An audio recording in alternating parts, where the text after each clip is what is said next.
OK, let's get to the FA Cup final. We don't have the moving pictures of this, but we do need to discuss some of the decisions. First of all, let's start with that in inverted commas, handball from Dean Henderson. Jared Gillett felt VAR felt that Erling Haaland was going away from goal. Jared Gillett was the one in VAR. But should it have been a red card? I thought it was a red card. I thought it was a red card for a few reasons. Firstly, he's deliberately handled the ball. Haaland's going towards goal, that shows it. And they talk about the direction of the ball travelling. Well, it only travelled wide because Henderson actually slapped it away. So I feel if Henderson hadn't slapped it here, Haaland would have played the ball and he's on a direct route to goal. So I think he's very, very lucky. It was quite clearly, not from that angle, from the 18-yard box angle, you see it's quite clearly outside the area. Is that your assumption of it?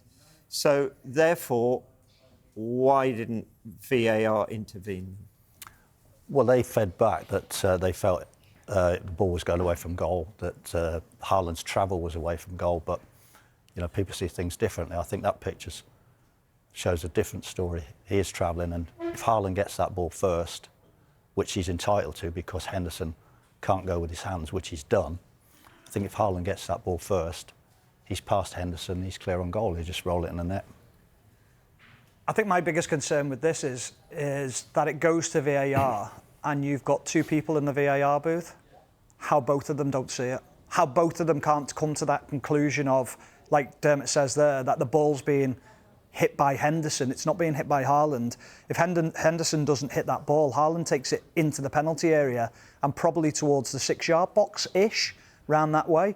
I don't understand how two people in the VAR booth can get it so horribly wrong. It was a really poor decision. Yeah, I totally agree. Really poor decision that's had a huge impact on the game as well. And the fact, yeah, everything that Dermot's said there in terms of he's outside the area, he handballs it. It's the reason the ball's going away from goal is because he pushes the ball away from goal. Haaland would have been in, you would suspect. So, yeah, it's a definite red card. And, yeah, I have no idea how it's not been... It's a really bad advert for VAR again. It doesn't do VAR any favours at all. Because what's the point in it? What is the point in having VAR if you're going to get that decision so horribly wrong? Because it's easy, isn't it, for the referee and even the assistants to miss that because it's happening so quickly. Yeah. That's where VAR has to pick up on that. 100%. I agree with that, Sue, because from where the referee was, Haaland's gone in to challenge for that ball. He may well have felt that Haaland had actually played that ball. 100%, yeah. I get that. But it's a factual thing then, isn't it? It is. I think the other thing that's quite interesting, somebody said to me, well, Haaland's not in control of the ball, and the first thing is he's got to be in control of the ball or able to control it. Well, you couldn't be much closer to the ball. So there were so many factors in Haaland's favour that I was really surprised. I think, you know, he's got really, really lucky, Henderson. OK. What do they take away from this, Dermot? Because if you're Manchester City and you're a supporter of Manchester City, I would suggest you're, what, furious, upset, you can't understand it. There's the idea of kind of, oh, it's Palace, the underdog, we want to see a proper final. Do you buy any of that? No, it's just, as I say, I can only give my opinion on based on what I saw on Saturday, based on, you know, the visual evidence in front of me and supported by my two colleagues, that I just think he's very, very lucky to have stayed on the field. Can you understand, though, because I'm trying to get in the mindset of Jared Gillett and VAR of why, because the picture along the 18-yard box quite clearly shows it's out. So it's not like a close thing, is it? It's... Well, I think that's a red herring anyhow, Rob, because nobody's disputing, even the VAR isn't disputing it's outside the penalty area because they fed back about the direction of Haaland, the direction of the ball. So there's no dispute it's outside the box.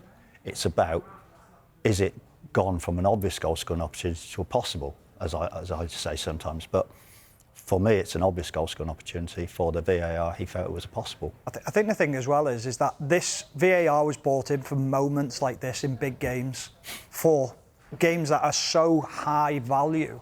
And I think there'll be teams who were probably wanting Manchester City to win because of the European places.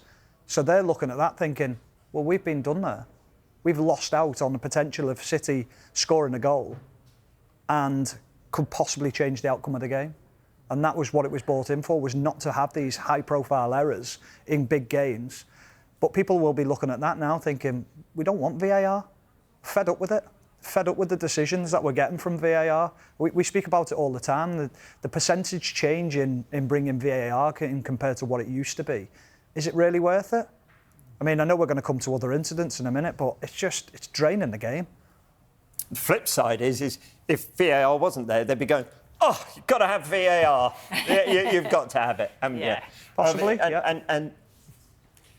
But it was inevitable, wasn't it? That Dean Henderson would go on to play a pivotal part in how the match ended up, really, wasn't it?